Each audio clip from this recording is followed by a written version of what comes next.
Hey guys, tonight we sail beneath a sky so wide, so ink dark and glittering, it feels like you could fall upward into it. The ocean is flat as glass, except where gentle ripples kiss the sides of your canoe. The only sounds are the soft splash of your paddle and the occasional far-off cry of a seabird. You're about to slip into a world without Google Maps, GPS, or even a simple compass.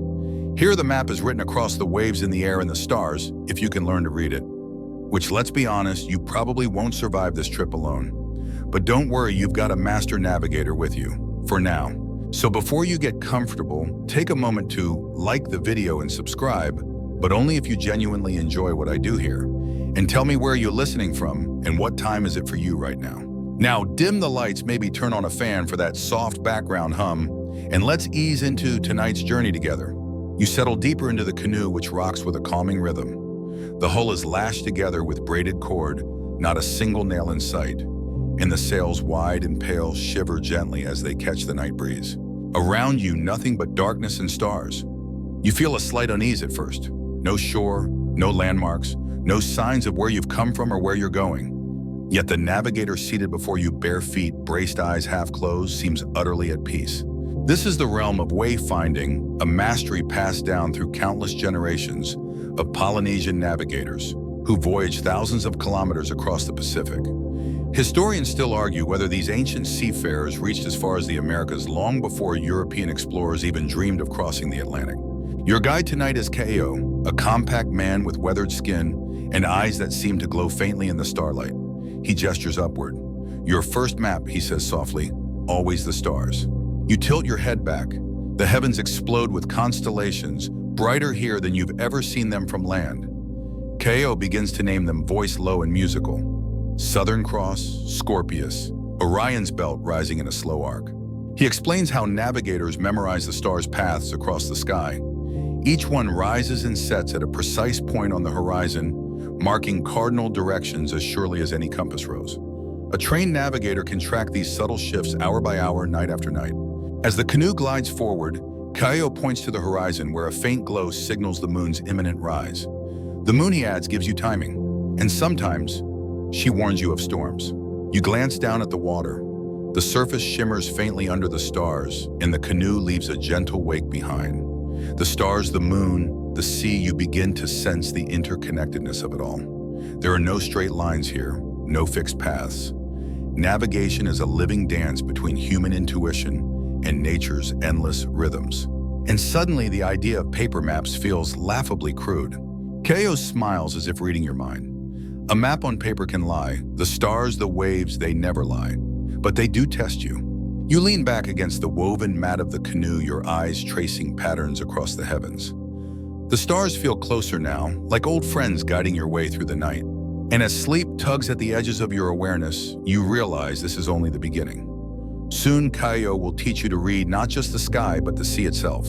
You awaken to the gentle rock of the canoe beneath you, your body already syncing with its rhythm. Kao is still seated at the bow, eyes scanning the dark horizon, fingers lightly drumming against the hull. The stars have shifted since you last looked, a slow, cosmic ballet that the navigator follows without so much as a glance at a clock. Now you begin to appreciate just how audacious this all is. You're in the middle of the vast Pacific, the largest ocean on Earth, and your guide holds no map, no chart tucked away in a waterproof box, no screen displaying a blinking dot labeled, "You are here." Instead, Kao carries the entire ocean in his head. You've entered a world without maps where distances stretch farther than the mind can comfortably grasp. The ancient Polynesians who first mastered these routes sailed from island to island across thousands of kilometers between Hawaii, Tahiti, New Zealand, Easter Island, and countless smaller specks of land, guided solely by the sky sea and their own finely honed senses. Historians still argue whether these early voyagers intentionally set out to explore or stumbled upon new lands by accident. The sheer distances involved seem staggering. Some legs of the journey span over 2,000 kilometers of open water with no land in sight. And yet archaeological evidence shows consistent patterns of settlement across the Pacific, implying purposeful navigation. Linguistic ties, genetic studies, and the spread of crops like sweet potatoes all point to deliberate, far-reaching exploration. As your canoe cuts through the dark waves, Kao explains, the sea is a path if you know how to see it. You begin to notice the subtle details that had escaped your landlocked mind. The gentle undulation of the canoe under your body isn't random. It follows the swell of distant winds born weeks ago on another part of the ocean. Kaeo can read these swells like a road. The stars, too, are not just pretty lights. Each one rises and sets along a particular line on the horizon. By tracking multiple stars through the night, Kaeo can maintain a steady course even when clouds obscure the sky or fatigue blurs memory. Then there's the sun. You learn that its arc provides direction during the day, while its position and the color of the sky at dawn and dusk offer clues about upcoming weather. No single factor tells the whole story. Navigation here is an intricate dance of cross-referencing signs, constantly adjusting one's understanding of the voyage. Kaeo explains that traditional wayfinding involves creating a mental star compass, a circular map of the horizon divided into segments marked by where key stars rise and set. This compass isn't drawn, it lives in the navigator's mind and adapts to the ever-changing sky. And while you might imagine this knowledge is passed down in thick instruction manuals, you'd be wrong. Oral tradition is the key. Elders teach apprentices through chants, stories, and years of hands-on practice. The information is encoded in rhythm and song, easier to memorize, harder to forget. You don't just learn this, Kaeo says, you live it. You sit straighter now, watching the stars more carefully. The canoe no longer feels like a fragile speck on an indifferent ocean. It feels purposeful, alive, part of an ancient lineage of vessels and voyagers who treated the sea not as an obstacle, but as a highway. Of course, your modern brain still craves certainty. You glance at Kaeo and ask, but what if you get lost? He grins. You will. Everyone does. The key is knowing how to be lost and how to find yourself again. And as the first hint of dawn paints the horizon in pale lavender and gold, you realize you're starting to see the ocean not as a void, but as a map, one that speaks softly to those who listen. As dawn unfolds, the canoe seems to sigh with relief. The chill of the night lifts, replaced by the promise of a sunlit day. You sit cross-legged now, your legs tingling from the hours spent in stillness, eyes wide open. The vast Pacific stretches before you. No buoys, no lighthouses, no helpful "you are here" signs, just a living, shifting expanse. Kaeo's voice cuts through your thoughts, soft but insistent. Now you begin to learn the art of wayfinding. There's reverence in the word. Wayfinding isn't just steering a canoe. It's an entire worldview, a philosophy of moving through life in harmony with the natural world. You get the distinct impression that if Kaeo taught mindfulness retreats, they'd sell out instantly. He begins your first proper lesson. Everything speaks, he says. The sky, the waves, the birds, the wind. You listen always. You glance around. The sea looks like well water. The sky looks like, well, sky. Your skeptical eyebrow rises a millimeter. Kaeo chuckles. Patience. Your ears must learn to hear what your eyes cannot yet see. And so your training begins. First, the stars. Kaeo points to where the Southern Cross was during the night. We sailed east of her. Now the sun will confirm it. Sure enough, the sun's path aligns with what he predicted, a seamless handoff from the night's navigation to the day's. Next, the swells. Kaeo invites you to lie flat on the deck, eyes closed. You do so feeling faintly ridiculous, but within moments you sense it. The canoe tilts slightly this way, then that, in a slow rhythm beneath the faster chop of the surface waves. That's the swell from the southeast, Kaeo explains. It has traveled far. Follow it, and it will lead you towards certain islands. Historians still argue whether Polynesian navigators could consistently distinguish overlapping swell patterns created by different distant landmasses. Skeptics claim the ocean is too chaotic. Practitioners insist it's possible with deep training. Lying there, you begin to believe the latter. Back upright, Kaeo has you practice another foundational skill, reading cloud formations. Certain cloud types, thick, tall, and stationary, often form above islands due to rising warm air. Today the horizon is mostly clear, but Kaeo points out a small cumulus puff, lingering unnaturally in one direction. An atoll lies there, he says. We are still days away, but she waits for us. Your mind reels. Days away, you'd have called it a random cloud. Now you see it as a distant lighthouse of vapor. Midday approaches. The sun climbs higher its angle, another clue Kaeo cross-references in his mental log. The canoe's course is gently adjusted, not through steering by instruments, but by Kaeo shifting his weight and adjusting the sail using the canoe's natural harmony with the swells. As the heat builds, Kaeo invites you into the shade of the sail. There, over a simple meal of taro and dried fish, he shares a more personal truth. This knowledge nearly vanished, he says quietly. When my grandfather was young, few remembered how to read the sea. Then Hokulea sailed again, referring to the modern replica canoe whose 1970s voyages helped revive traditional navigation. You nod. You've read about this, how through efforts of cultural pride and painstaking research, master navigators relearn their ancestors' techniques, sometimes by finding and training with the few remaining elders who still knew the old ways. Ko fixes you with a serious gaze. Now we teach again, so the ocean will never be silent. You feel the weight of this moment. You are not simply on a canoe ride. You are witnessing and participating in a living lineage that nearly slipped into history. And as the sun blazes overhead and the canoe glides ever forward, you resolve to listen more closely. The ocean is speaking. It always has been. You're just starting to hear it. Afternoon stretches before you in shimmering waves of heat and light. The canoe's sail strains gently in the breeze, its rhythm so constant now that your body has stopped fighting it. You sway as naturally as the outrigger, every movement tuned to the sea's pulse. Ko rests near the bow, eyes shaded beneath a woven palm hat, hands still, but his awareness never sleeps. As if reading your curiosity, he speaks without opening his eyes. Now you learn the stars, sisters, the sun, and her path. You lean forward eagerly. Ko continues, the sun rises and sets differently through the seasons. Its arc changes, and so too must your course.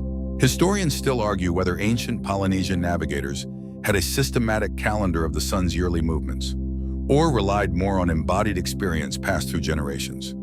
Either way, as Ko begins to explain, the knowledge is precise. Today near equinox, she rises nearly due east. At solstice, she dances north or south.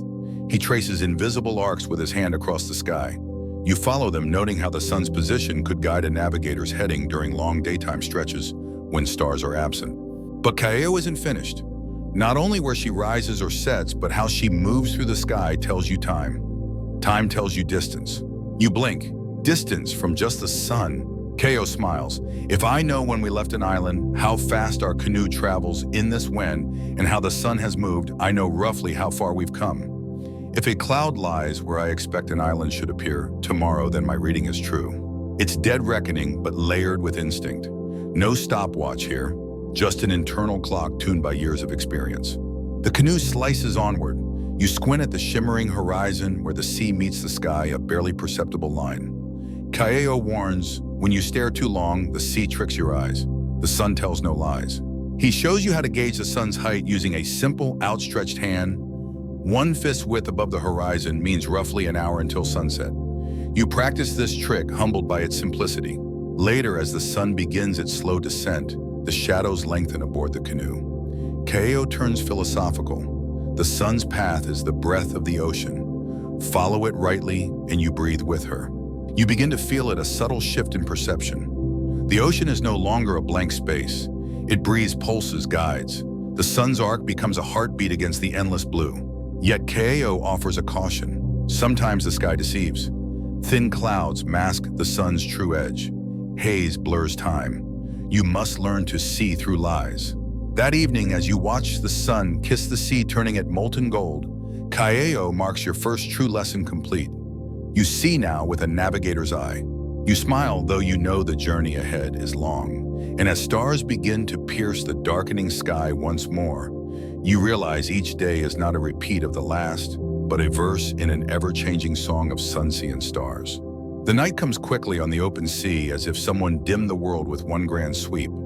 You settle into your usual spot on the deck, back against the coiled ropes, eyes drawn upward where the stars reclaim their dominion. Ko stirs beside you, seemingly more awake now than during the sun-drenched hours. Now he says softly, you will learn to read what lies beneath us. You blink. Beneath. He smiles. The waves, they speak as clearly as the stars. At first, this sounds like poetic nonsense, but you quickly discover otherwise. Ko invites you to lie flat again. Eyes closed, palms resting lightly against the wooden deck. You obey, your body rocking gently in sync with the canoe. There are waves we see, he says, and waves we feel. The ones we feel, those matter most. Historians still argue whether Polynesian navigators could distinguish multiple swell patterns simultaneously, using them for precise orientation. The idea seems implausible until you experience it firsthand. With eyes shut, your body becomes an antenna. At first, all you register is a broad, slow rise and fall, a background hum of the ocean's breathing. But then, another rhythm emerges. A faint cross pattern, shorter and quicker, causing subtle shifts beneath your back. Kayo's voice murmurs in the dark. There a second swell, from the west, stronger now. You begin to sense it overlapping rhythms like two songs playing at once. One low and long, another lighter and more insistent. These patterns are born far away, Kayo explains. The east swell comes from trade winds. The west, perhaps, a storm near another island, or a landmass shaping the sea. You listen deeper. With practice, Kayo says navigators can detect 3, even 4 patterns at once. Each tells a story of distant winds, land unseen, or the memory of storms long past. Kayo shares an old navigator's proverb, the sea forgets nothing. By dawn, you are hooked. The ocean, once chaotic, now hums with layered meaning. It is no longer empty. It speaks if you learn to listen with your bones. Rising to your feet, you find yourself swaying unconsciously to the dominant swell, your inner compass beginning to align with the sea's pulse. Kayo nods approvingly. You are starting to hear her. And though land remains far beyond sight, the map beneath your canoe grows clearer with each passing wave. Dawn breaks with a cool wind, crisp and salt-laden. You shake off sleep as the canoe presses steadily eastward. The swell beneath you has become a familiar companion, steady, predictable. But today, Kayo smiles slyly and says, you are ready to hear another voice. You raise an eyebrow. What voice? The ocean is already a full-blown orchestra. Kayo gestures toward the low-hanging clouds ahead. Today, we learn the whispers of the wind. You soon discover this is no poetic metaphor. The wind carries subtle clues that skilled navigators can read with astonishing accuracy. First comes sound. You close your eyes as Kayo instructs. The wind rustles the sail in a different tone than yesterday. A faint whine, not harsh but higher pitched. New wind, Kayo confirms, shifted a few points north in the night. Historians still argue whether ancient wayfinders could reliably detect such fine shifts by ear alone. Yet here you are experiencing it firsthand. Next comes scent. Kayo hands you a strip of woven mat. You wave it in the air, then sniff. Salt, of course, but wait, something else. A faint sweetness. Kayo smiles. Seabirds nesting on islands nearby. Their scent rides the wind. You stare at him impressed, to think directional cues carried on invisible currents. But there is more. Kayo teaches you to taste the wind. Literally, you stick out your tongue as instructed, feeling faintly ridiculous and catch a hint of brine sharper than before. Storm-born, Kayo explains. Air from higher waves tells us the sea grows restless ahead. You sit back stunned, to think all this information rides on something as intangible as air. Kayo laughs gently. Navigation is not always sight and chart. It is taste, touch, hearing, memory. And so you begin a new habit. Periodically, you close your eyes, tuning into the wind's voice, its sound, scent, and flavor. Each layer adds depth to the mental map you now carry. By midday, clouds gather thick on the horizon. Kayo frowns thoughtfully. The wind warns us. We prepare. You help reef the sail, your hands, learning knots passed down for generations. The canoe hums with readiness, its crew attuned to nature's cues. As the first gusts strike, Kayo's voice steadies you. Do not fear. The sea sings loudest when she teaches most. And as wind and wave dance in rising tempo, you feel a strange exhilaration. You are no longer merely a passenger, you are learning to listen. By late afternoon, the wind has calmed, leaving behind a restless sea. The clouds part slowly, allowing shafts of sunlight to glitter across the waves. You sit amidships, legs stretched out, mind swirling with new sensations. The stars, the sun, the swells, the wind, you're starting to glimpse the hidden language of the ocean. Kayo crouches beside you, his eyes scanning the horizon. Now we read the sky, not above, but around. You follow his gaze. Towering cumulus clouds billow in the distance, their bases dark and heavy. Island clouds, Kayo murmurs. They build above land shaped by rising warm air. We are drawing closer. Historians still argue whether early Polynesian voyagers deliberately targeted distant islands using cloud formations alone. Skeptics note that similar clouds can form over the open ocean, but Kayo insists that an experienced navigator can tell the difference. He points out key signs. Island clouds tend to stay fixed over one spot, their edges distinct. Ocean clouds drift and change shape more readily. You watch them through the day, Kayo explains. If they hold fast as sun moves, land lies beneath. Your heart quickens. Could land truly be near? Kayo adds another layer color. The undersides of island clouds often reflect the green of forests or the pale sands below. With practice, this subtle tint becomes a beacon. You squint toward the distant towers of vapor. Do you detect a faint greenish hue? Or is it wishful thinking? Kao smiles knowingly. The sea tests your patience. As evening approaches, more clues emerge. Seabirds appear flying high overhead. Kao watches their paths carefully. Certain species, knotty-turns frigate birds, rarely stray far from land. Their flight direction and timing offer additional hints. You learn another trick observing cloud movement at different altitudes. Low clouds tell of local winds. High cirrus strands reveal broader weather patterns. It is a layered reading requiring constant attention. You begin to grasp the navigator's mindset, never idle, always cross-referencing clues from sky, sea, and air.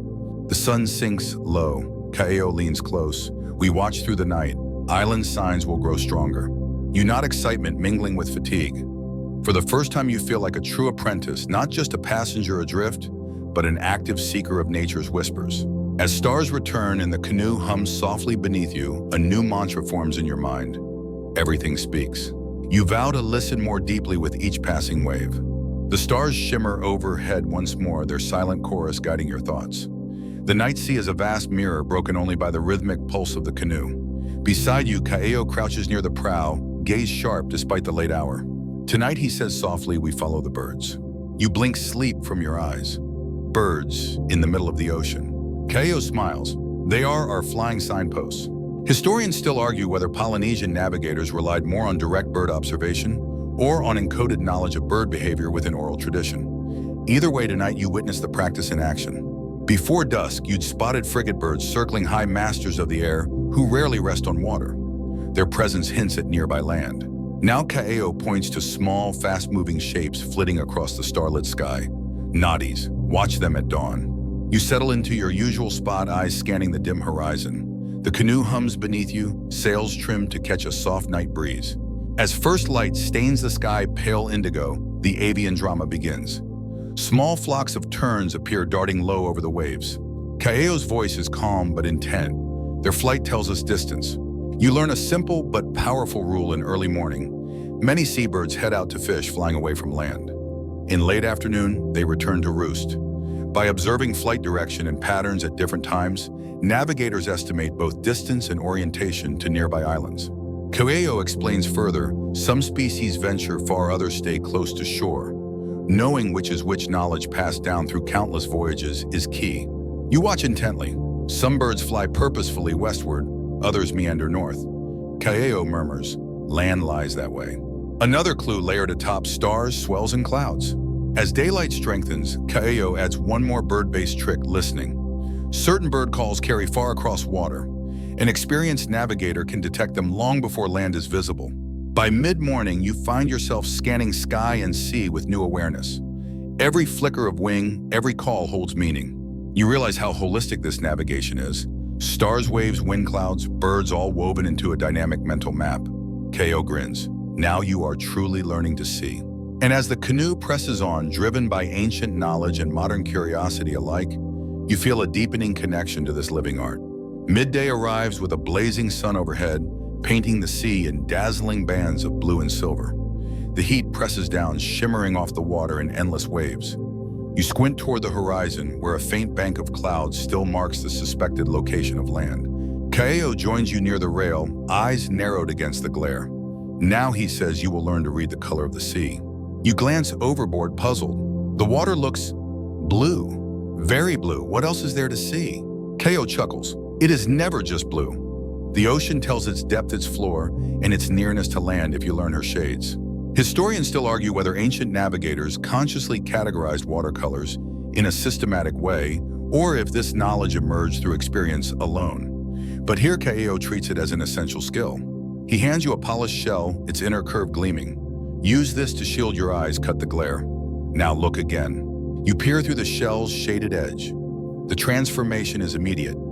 Below the canoe, the water shifts from deep cobalt to layers of indigo and emerald. Kaeo explains in deep ocean water appears dark blue light swallowed by depth.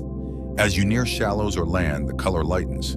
Over sandy bottoms, it glows turquoise. Near reefs, it turns vivid green. Watch for sudden changes, Kao warns. A line of pale water ahead may mark a reef or a lagoon's welcome. You nod, scanning more intently now. The subtle gradations begin to reveal themselves. Far ahead near the cloud bank, a faint band of lighter water suggests a rising seafloor. Kao grins. You see it. Throughout the afternoon, you practice this newfound sight. The ocean becomes a layered canvas of meaning, depth, substrate, and hidden hazards, all written in color. Kaeo adds another layer. Sometimes fish schools alter the sea's hue. A dark patch may be shadow or life. By late day, your confidence grows.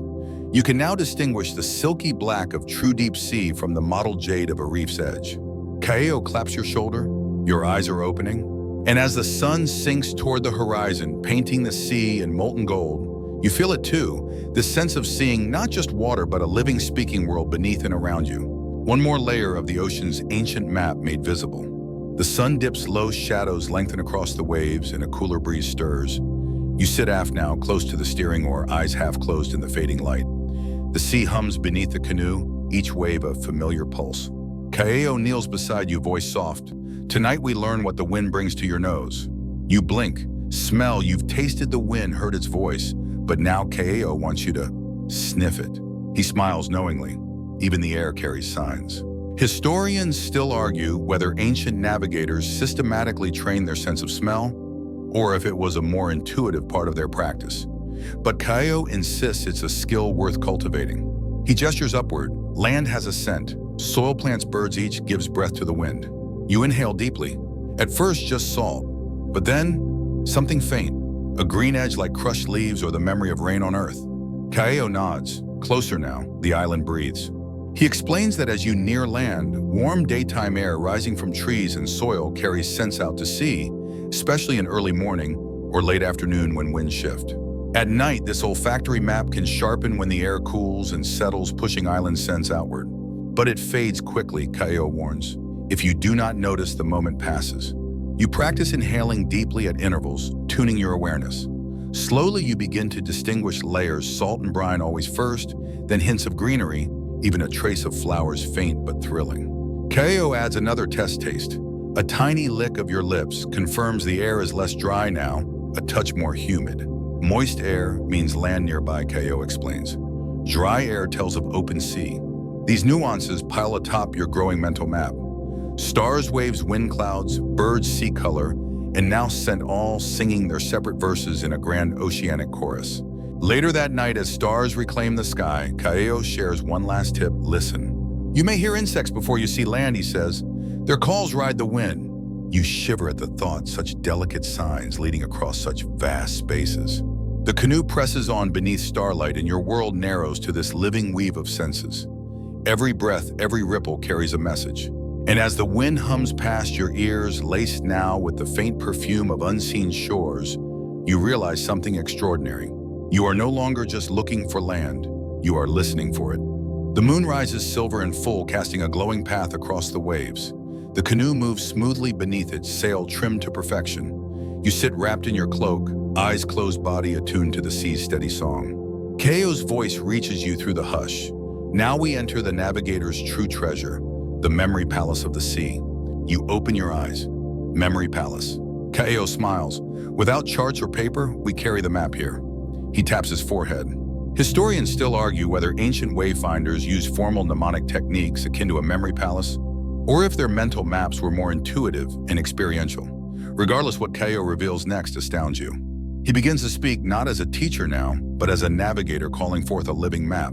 In a low chant, rhythmic and slow, he lists island after island. For each, he describes its relation to the rising and setting points of specific stars, the dominant swell directions that reach it, the typical cloud patterns seen from afar, and even the flight paths of birds you might encounter on approach.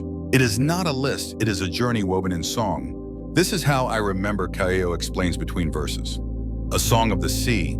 Each line holds a bearing, a clue, a voice. You realize that what seems impossible, holding the positions of hundreds of islands across thousands of kilometers, is made manageable through this layered oral tradition. Kaeo's chant continues. Some islands are marked by the scent of certain flowers, others by the call of seabirds, or by the peculiar way clouds gather over their peaks. Even reef shoals and dangerous currents are encoded in these verses.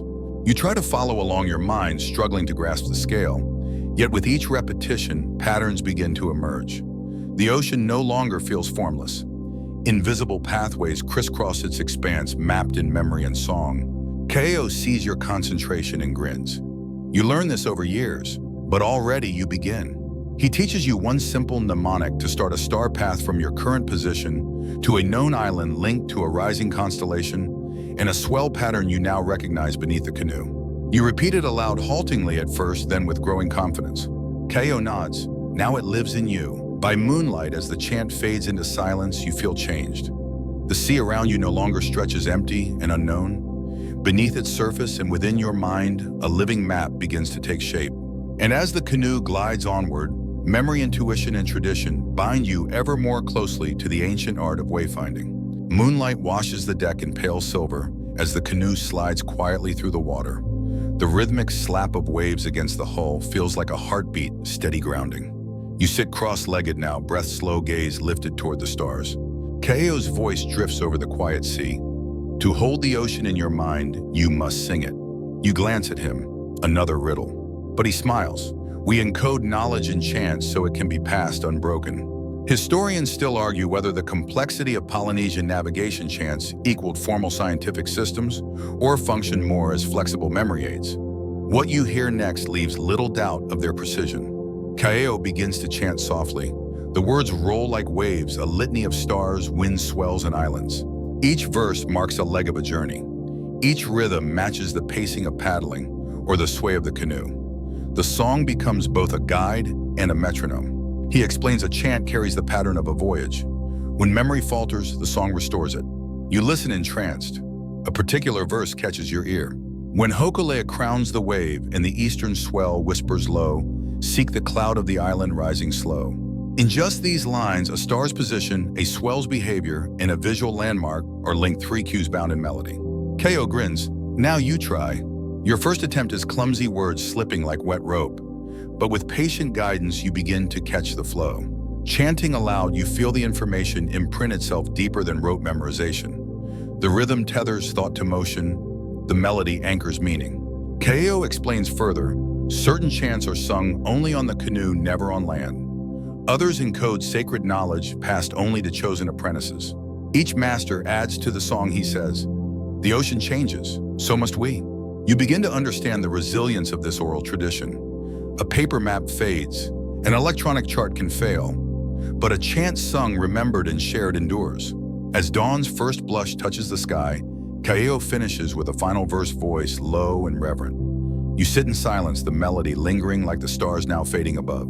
And deep within you, a new song has begun, a map of sea and sky, carried not in hand but in heart. Word count 1091. The rising sun chases away the last pale stars. A golden path stretches across the sea, and the canoe rides its shimmering light with practiced ease. You sit forward now, spine straight, senses sharpen. Kaeo watches you quietly, then smiles. Today, he says, you see how wayfinders are made. You glance around, half expecting another poetic riddle. But no, Kaeo gestures toward the far end of the canoe, where two younger crew members move with deliberate grace. These are my apprentices, he explains. They learn as I once learned, by doing. Historians still argue whether traditional Polynesian navigation required formal apprenticeship systems or evolved through more fluid family-based learning. Yet here aboard this living vessel, the system is clear, knowledge is earned through immersion. The two apprentices, Kalana and Hina, begin their morning practice.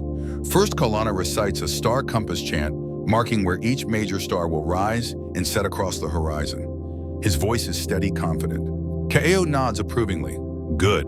He can name over 100 stars now. Next, Hina lies flat on the deck, eyes closed, feeling the swells.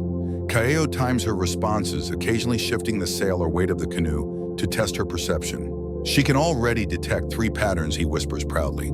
Soon she will hear the 4th. You watch fascinated. The apprentices practice constantly, not in a classroom, but within the living laboratory of the sea. Kaeo invites you to join their lesson. You lie beside Hina, breath-slowing body tuned to the waves. Soon you begin to feel the subtle cross rhythms she detects, faint but distinct. Later, Kalana teaches you a simple star navigation exercise. He shows you how to track 3 rising stars in succession, using them to maintain a course through the night. You marvel at their dedication. Kaeo explains that an apprentice trains for years, memorizing chants, practicing wave detection, observing birds, clouds, and sea color. Only after demonstrating true mastery does one earn the title of wayfinder. No shortcuts, he says firmly. The ocean is unforgiving. As midday approaches, Kaeo calls the apprentices to review the voyage so far. Together they recount star paths followed swell patterns, felt bird sightings logged and cloud banks observed. This oral debrief anchors their mental map, ensuring nothing is lost to fatigue or distraction. You realize now that wayfinding is not a static skill. It is a living practice renewed with each voyage, each rising sun. And as the canoe sails onward beneath an endless sky, you feel honored to witness this timeless dance between teacher-apprentice and the ever-speaking sea. The sun climbs high, its rays shimmering on the water, making the sea dance with blinding flecks of light. You squint beneath your hand, trying to make out the ever-shifting horizon. The canoe rocks gently beneath you, its timbers creaking softly in time with the swell. Kaeo crouches beside the main mast, running his hand lovingly along the lashed wooden frame. Now he says you will understand that this canoe is more than wood and rope. You glance around the vessel, double-hulled, graceful built with ancient knowledge and modern craftsmanship alike. But Kaeo's tone suggests something deeper. To navigate well, he explains, you must treat the canoe as a living being. Historians still argue whether ancient Polynesians viewed their canoes with literal animism or with deep metaphorical respect. Regardless, Kaeo's reverence is unmistakable. She listens to the sea, he says, placing a palm flat on the deck. She feels the wind. You must listen through her. He shows you subtle cues, the pitch and yaw of the hull, how vibrations through the lashings reveal shifts in swell or tension in the sail. Do not force her, he warns. Work with her. You watch as Kaeo adjusts the sail slightly using the canoe's natural lean to enhance speed and stability. The apprentices follow suit, moving with practiced synchronicity. Kaeo teaches you to feel through your feet, standing barefoot, sensing the canoe's responses. When she hums beneath you, she is happy, he says with a wink. Later, he recounts an old tale of a famed navigator who spoke to his canoe as a partner, offering thanks when it carried him safely through a storm. Whether the story is literal or symbolic, you feel its truth. This vessel is no mere tool, it is a companion on the journey. You assist with minor tasks, adjusting ropes, trimming the sail, and begin to sense the canoe's moods, eager when the wind fills her, cautious when swells grow erratic. By afternoon, Kaeo shares another insight. Your bond with the canoe grows over time. You learn her quirks, her strengths. She learns you. You nod, beginning to see her not as an object, but as a responsive presence, a bridge between human will and nature's forces. As the day wanes, Kaeo runs his fingers along the carved prow. She carries the wisdom of many voyages. Treat her well, and she will guide you true. And as you gaze once more across the endless sea, you feel a growing kinship with this graceful craft, a vessel of wood and rope. Yes, but also of memory, spirit, and the unbroken flow of tradition. Late afternoon light slants across the deck, golden and warm. The canoe hums beneath your feet, sails taut with steady wind. Kaeo beckons you toward the stern, where the steering paddle rests against its support. Now he says you will experience voyaging without modern tools. You blink. No compass, no watch, no GPS. Of course, you've already sailed without them, but always under Kaeo's constant guidance. Now he intends to test you. Historians still argue whether ancient Polynesian wayfinders performed all voyages purely from memory or supplemented their knowledge with environmental markers and ad hoc tools. But today, Kaeo demands the purest form intuition embodied skill. You will steer us for 1 hour, he says. No questions, just feel. A lump forms in your throat, but you nod. Kaeo offers a final reminder. Trust the swell, trust the wind, trust what you have learned. You take the paddle in trembling hands, placing your feet wide for balance. The canoe feels alive beneath you, eager yet steady. At first, doubt clouds your mind. Every small lurch feels like a mistake. You glance at the sun's position, recall the swell beneath your back that morning. Think through the chants of star paths you've learned, then a shift. You stop thinking, you listen. The canoe tells you, when you drift off course, a subtle change in pitch, a new vibration through the lashings. The wind whispers, shifts against your cheek. The swell, your constant ally, pulls gently beneath the hull. Time blurs. You lose track of minutes, focused entirely on the living conversation between boat, sea, and self. When Kaeo finally taps your shoulder, you realize the hour has passed. You glance toward the horizon, still aligned with your target cloud bank. A wide grin spreads across your face. You did it. Kaeo nods solemnly. Good. You begin to feel what cannot be seen. That evening, as you gather with the apprentices over a simple meal, Kaeo speaks of this deeper knowing. A true wayfinder carries no tools because the ocean becomes his tool. He carries no map because he is the map. The apprentices nod, eyes bright. You sit quietly absorbing the truth of these words. Later, beneath a canopy of stars, Kaeo reminds you, tools may break, memory may fade, but when you feel the sea, then you are never truly lost. And as you drift into sleep, rocked by the gentle pulse of the ocean, you understand more than ever, true navigation is not about finding the way. It is about becoming the way. The stars wheel overhead once more, painting familiar trails across the ink-dark sky. Tonight, though, the air feels different, cooler, crisp, humming with potential. You sit near the bow, eyes wide, breath slow. Kaeo crouches beside you, a smile playing at the corners of his mouth. Tonight, he whispers, you will feel the magic of night sailing. You lean forward instinctively. The sea stretches vast and black, the horizon barely a notion rather than a line. The canoe moves as if on rails, gliding through the dark with eerie grace. Historians still argue whether ancient Polynesian navigators preferred sailing by day or night. Many agree that night held certain advantages. Stars provided more precise bearings than the shifting sun, and cooler temperatures preserved the sailor's strength. Yet few written records capture the quiet beauty of the experience. Kaeo gestures upward. Now the sky is a map drawn in fire. He guides you through the constellations, Orion rising in the east, the Southern Cross, tilted on her axis, a steady pointer to the south. You align the canoe with the star path, he explains. When clouds come, you steer by memory and the swell. You practice eyes flicking between stars and horizon. At first the sky seems chaotic, but gradually patterns emerge. Each star has its rhythm, rising, wheeling, setting. Each offers a line across the sea. The wind picks up cool and steady.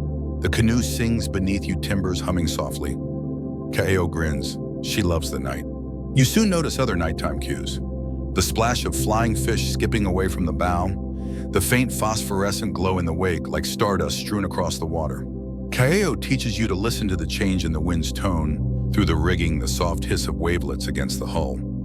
Each sound whispers the canoe's speed and heading. He adds another subtle skill, feeling the stars on your skin. When clouds block the sky, the air's warmth and moisture shift. By sensing this, an experienced navigator can estimate cloud cover and prepare for changes.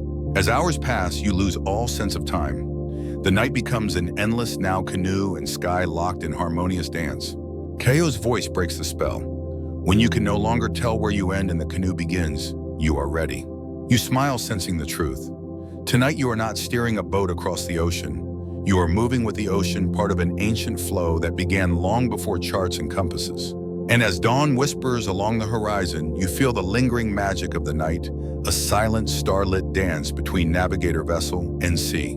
The faint glow of dawn brushes the horizon, but something feels wrong. The air is thicker now, the swell beneath the canoe rougher, less predictable. Kaeo is already awake, crouched by the mast, eyes scanning the sky with practiced focus. You approach quietly. He speaks without turning. Now you must learn to read the signs of an approaching storm. Historians still argue whether Polynesian navigators used formal weather prediction methods or relied purely on intuition honed by experience. Watching Kaeo now, you suspect it's both. He points upward. See the clouds wisp high above Cirrus, spreading fast. Storm winds drive them. You squint. At first they seem harmless, feathery veils drifting across the sky, but soon you notice their streaked, hurried movement, a sure sign of change. Kaeo gestures to the horizon. There see the dark line that is the storm front. You follow his gaze. A low smudged band of cloud crouches where sea meets sky. Ominous, solid, growing. Next, Kaeo draws your attention to the wind. It has shifted, subtly cooler now with sudden gusts. The sail flutters uneasily. Storm winds arrive in fingers first, then the fist.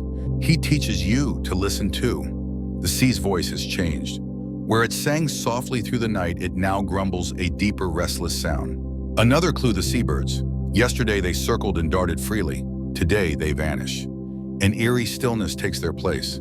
Kaeo's voice grows firm. Time to prepare. You move quickly with the crew, reefing the sail to reduce its size. Kaeo shows you how to double lash the main supports, securing everything that might shift. Then he offers a navigator's truth. You do not fight a storm, you dance with it. As the wind builds waves, rise cresting higher. The canoe rides them skillfully, guided by Kaeo's steady hand. He explains how to angle the vessel, not broadside, which risks capsize, but quartering into the swell. You listen through your feet, he reminds you. Feel when she strains. Let her breathe. The first rain lashes the deck, sharp, cold, blinding. Visibility drops. Kaeo sings softly, an old chant to calm both canoe and crew. You join in, voice shaking but determined.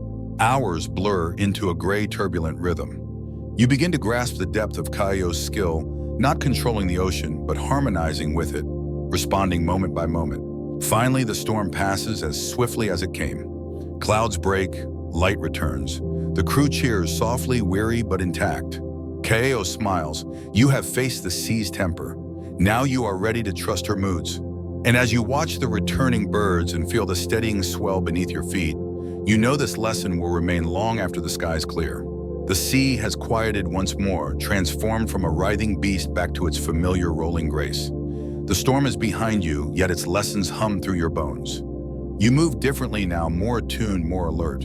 Ka'eo joins you at the bow, gaze fixed on the faint swell ahead. Now he says you learn to read the rising swell patterns. You frown slightly. Hadn't you already learned to feel swells? Ka'eo smiles. Not just feel. Understand where they come from and what they tell. Historians still argue whether Polynesian navigators could reliably use complex swell interactions to predict landfall at great distances. Skeptics cite the ocean's chaotic nature, yet Ka'eo prepares to show you otherwise. He has you lie flat on the deck once more. Eyes closed, breath slow, body tuned. You feel the dominant swell that is the trade wind swell, he says. You nod. Its rhythm is familiar now, broad, slow, powerful. But now Ka'eo continues feel beneath it another pulse. You focus harder. They're a fainter, quicker rhythm angled differently against the canoe's movement. That Ka'eo explains is a land-generated swell. Waves reflecting from an island's shore. Your eyes fly open, an island, but no land is yet visible. Ka'eo grins knowingly. The island sings through the sea long before it appears. He explains further, when waves strike an island, they reflect outward.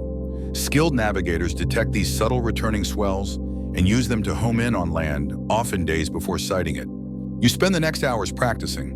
Ka'eo guides you in tracking multiple swells, identifying which are constant and which shift subtly as the canoe draws closer to its goal. At midday, Ka'eo points toward the horizon. See there, the reflected swell strengthens. We are nearing land. Your heart races. The sea beneath you carries more than movement. It carries messages layered and ancient. Ka'eo offers another truth. When all else is hidden, clouds, birds, even stars, the swell remembers. You realize the profound beauty of this technique. Long after modern instruments fail, long before the eye can see, the sea itself reveals what lies ahead. As the sun dips lower, you sit with Ka'eo tracing imaginary swell paths in the air. Each line marks memory, intuition, trust in forces unseen. You are learning well, Ka'eo says quietly. Soon you will feel the island call through the waves. And as darkness falls once more, you rest with a new awareness. The ocean no longer feels vast and empty. It pulses with life, voice, and story, each wave a whisper of what lies beyond. The next dawn breaks crisp and clear the air, carrying a subtle charge of anticipation. Ka'eo rises early, his movements brisk. The apprentices stir as well, sensing the shift in rhythm. You feel it too, the journey is entering a new phase. Ka'eo summons you to the stern. Today he says you practice dead reckoning. You've heard the term before, calculating position based on speed, time, and direction. But now Ka'eo will strip the process to its essence. No instruments, no visual cues, only memory and sense. Historians still argue about the exact methods Polynesian navigators used to perform dead reckoning across vast, featureless seas. What becomes clear today is that the skill blends precision and intuition in equal measure. Ka'eo explains, you know when we left the last island. You know our direction by stars, sunswell. Now how far have we come? You frown thinking. The voyage blurs in your mind, days and nights of stars and waves. How to untangle them? Ka'eo guides you through the process. First, recall the average speed of the canoe in each wind condition. He lists them aloud under full sail against strong headwind during calm stretches. Next, estimate how long each condition persisted. Ka'eo's voice is calm, rhythmic, helping you anchor time to memory. 2 hours full sail after sunrise, 6 hours under reef sail and storm, 1 hour drift and calm. Finally, combine these layers into an internal map of distance traveled. Ka'eo watches your efforts, then smiles. Now mark our place. You point hesitantly toward the cloud bank that has lingered on the horizon for a day now. Perhaps 3/4 of the way to land. Ka'eo nods. Good, you see more than you think. He explains that dead reckoning is not rigid math, it is feel shaped by constant observation. Each wave felt through the hull, each gust of wind on your cheek adds to the navigator's mental chart. Ka'eo shares an old teaching, When the sea darkens with storm, the map must live behind your eyes. You practice through the day, tracking time by the sun's arc and your own internal sense. When Kaeo tests you that evening, your estimate aligns within a narrow margin of his own. Pleased, he claps your shoulder. Now, even in cloud and darkness, you will not be lost. As stars emerge once more, you reflect on this skill, not a fallback, but a core practice. To sail the open sea without dead reckoning is to drift at the ocean's whim. Now you carry the voyage within you, distance felt through days and nights, written not in ink, but in memory. And with each swell that lifts the canoe, you feel the invisible thread pulling you ever closer to land, one that no storm or darkness can sever.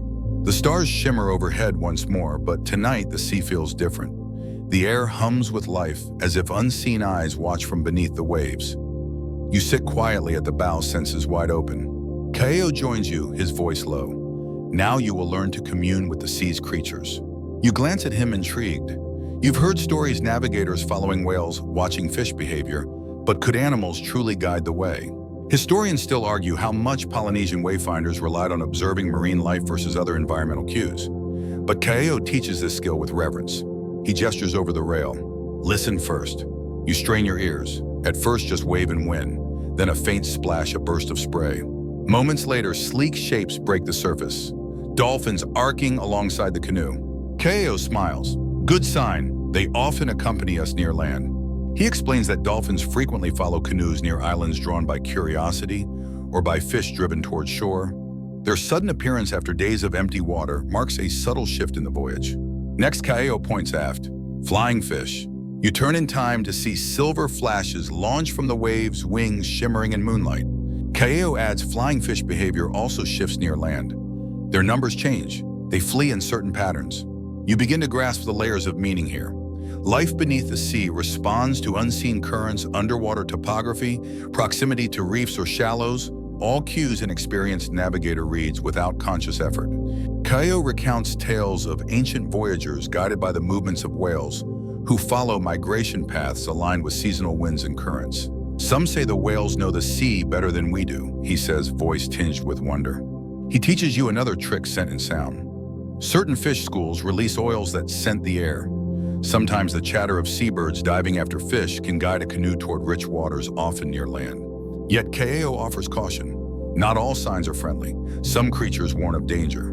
He shares a story of a canoe crew who ignored the frantic behavior of seabirds and dolphins, sailing straight into a brewing storm. You resolve to observe more deeply.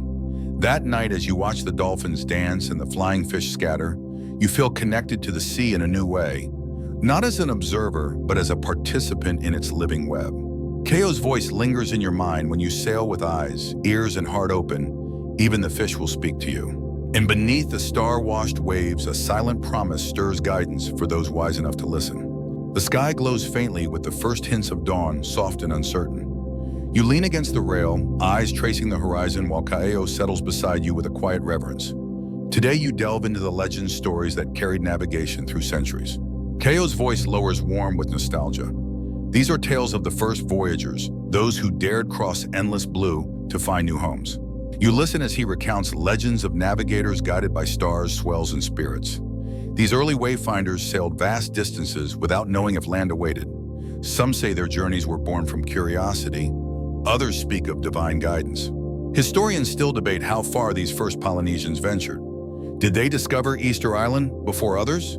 Did they reach the Americas? Evidence suggests surprising connections. Linguistic similarities, crop dispersals like sweet potatoes, and shared cultural motifs. But mysteries remain. Kaeo pauses, eyes distant. These stories teach more than routes. They teach courage. You feel the weight of his words. This is no mere history. It's a living spirit passed down through generations, a testament to human resilience and the will to explore. As the canoe glides forward, you imagine those ancient sailors paddling beneath stars, unknown, trusting in the ocean's whispers in their own hearts. Kaeo smiles softly. You carry their legacy now. And as the sun rises, fully gilding the waves, you realize your voyage is part of a continuum, a thread woven into the vast tapestry of human adventure. The sun climbs higher, warming your shoulders as the canoe glides steadily onward. Kaeo's eyes gleam with a quiet pride as he says, "Now you sail aboard the Hokulea, the vessel that revived our ancestors' path. You feel the weight of history beneath your feet. Hokulea is no ordinary canoe. It's a bridge between past and present, a living symbol of Polynesian resilience and mastery. Built in the 1970s with traditional techniques, this replica doubled as proof that ancient navigators had the skills to voyage thousands of kilometers without modern instruments. Its successful journey from Hawaii to Tahiti shattered lingering doubts from Western scholars and sparked a cultural renaissance. Kaeo recounts how master navigator Maupelug from Micronesia, a holder of ancient knowledge, trained Hawaiian navigators to master star compasses, swell reading, and the nuanced art of wayfinding. Historians still debate the precise routes and techniques used during those voyages, but the revival's impact is undeniable, a reclaiming of lost wisdom and identity. You close your eyes imagining the canoe slicing through turquoise waves under a blanket of stars. Every paddle stroke a heartbeat in the ocean's vast expanse. Kaeo's voice brings you back. Hokulea is not just a boat. She carries our history, our pride, our future. You smile, feeling a deep connection not just to the vessel, but to the generations who voyaged before, who trusted sky, sea, and spirit to guide them home. And as the afternoon sun warms your face, you know that through Hokulea and her crew, the ancient art of Polynesian navigation lives on stronger than ever. The late afternoon sun begins to soften, casting long shadows across the canoe's deck. You lean back, savoring the moment when Kaeo's tone shifts, growing thoughtful. Now we enter the realm of debate, the mystery still unsolved. You lean in. Despite all you've learned, you sense that Polynesian navigation still holds secrets. Historians and anthropologists continue to argue about how far ancient voyagers traveled, how they discovered remote islands, and whether accidental drift or deliberate exploration drove these epic journeys. Some suggest Polynesians may have reached the Americas centuries before Europeans, citing linguistic clues and shared crops like the sweet potato. Others remain skeptical, questioning the evidence's strength.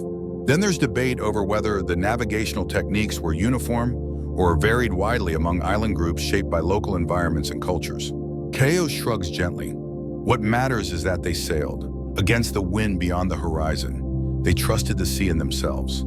You reflect on the courage it must have taken, setting off into vast unknowns with only stars and swells as guides. The canoe rocks softly as the sun dips lower. You realize that part of the magic lies in the questions, still unanswered stories waiting to be discovered. Kaeo smiles. The ocean keeps some secrets, and that is as it should be.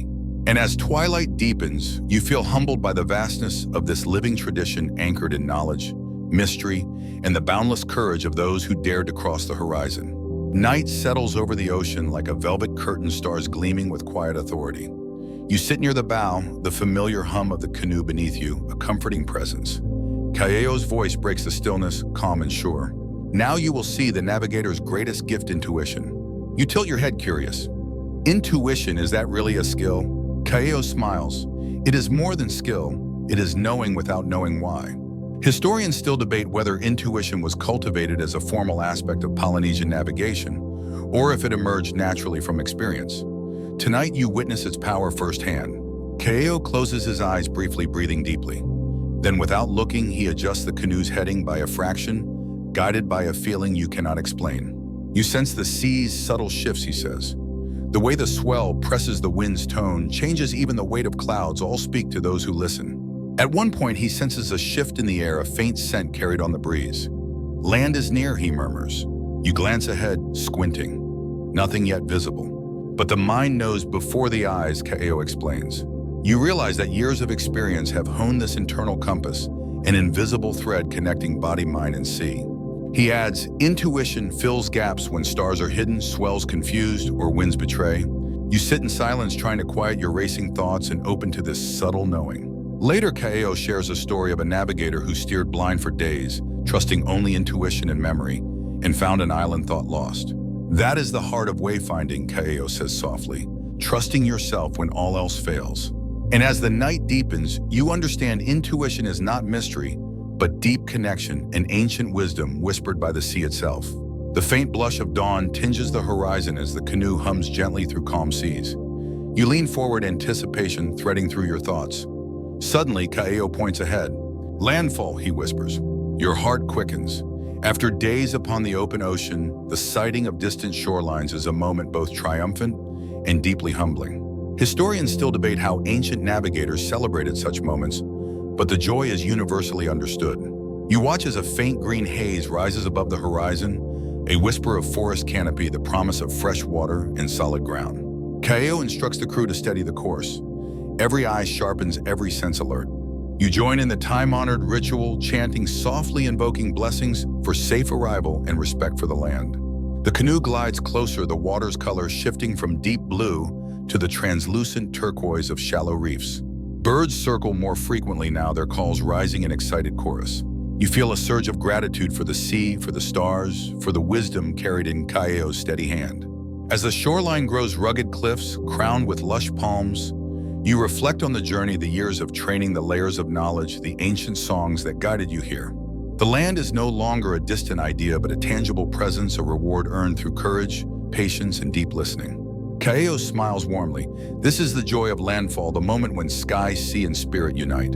And as the canoe gently brushes the sandy beach, you step onto solid ground, carrying the vast ocean within you, ready for whatever lies ahead. The sun dips low as you gather with the crew around a crackling fire on the beach. The scent of burning wood mingles with the salty breeze.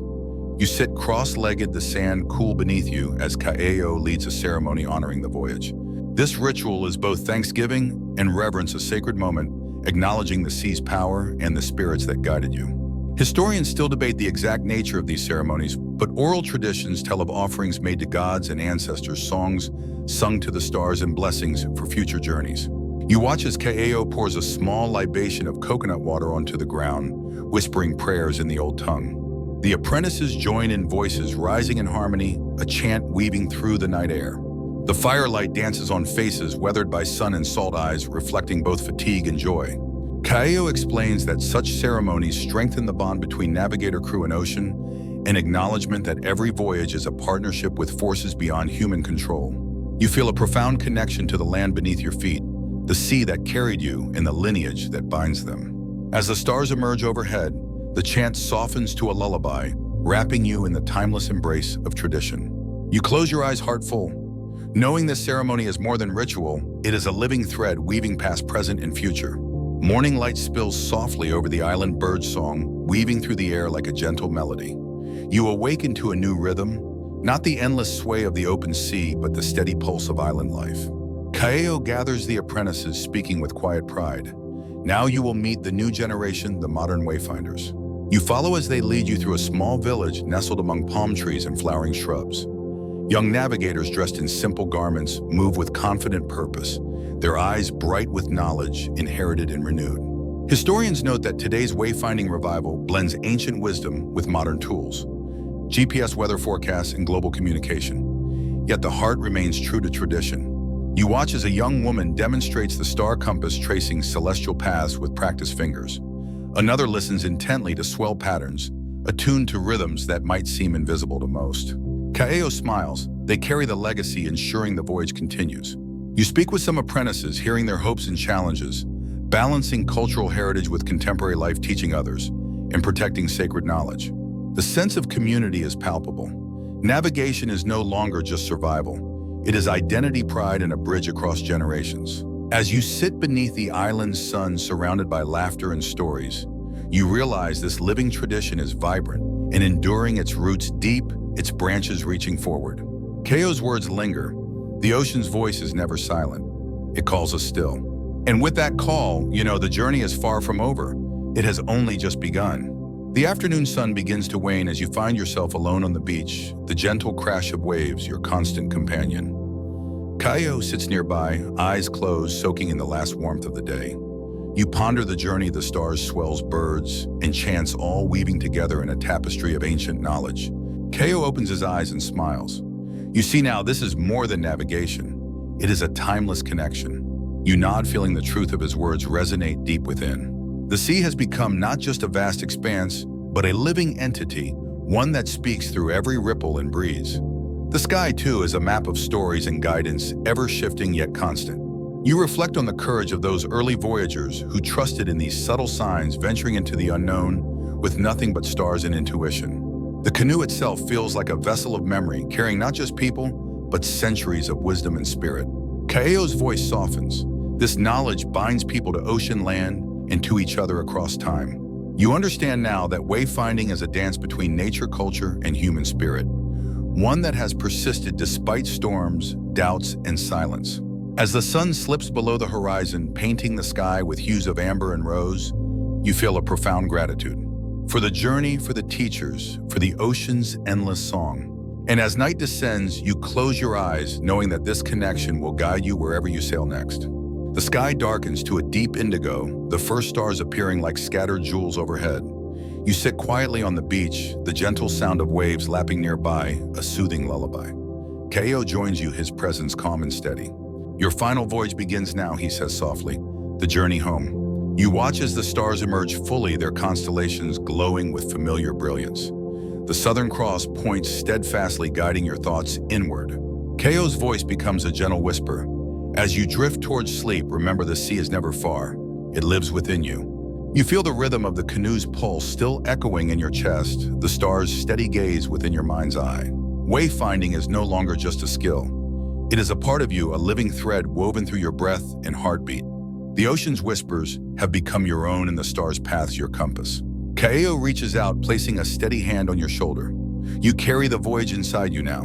And as you close your eyes beneath the vast, star-studded sky, the canoe glides gently homeward, not just across the sea, but into the quiet harbor of dreams. The waves hum softly, the stars shimmer faintly, and your journey settles into peaceful stillness. Now, as your breath slows and your thoughts drift soft and slow, imagine the canoe rocking gently beneath a sky filled with stars. The ocean around you sings a lullaby, a song of timeless journeys and whispered secrets. Feel the warmth of the sun and the cool touch of night's breeze mingling on your skin. Let the steady rhythm of the waves carry you deeper into rest, safe and cradled by the ancient embrace of sea and sky. You are part of this story now, a thread in the endless tapestry of explorers who trust the stars, the swell, and their own hearts. So rest easy, friend. Tomorrow is another voyage, another dance with the ocean's gentle song. Sleep well and sweet dreams.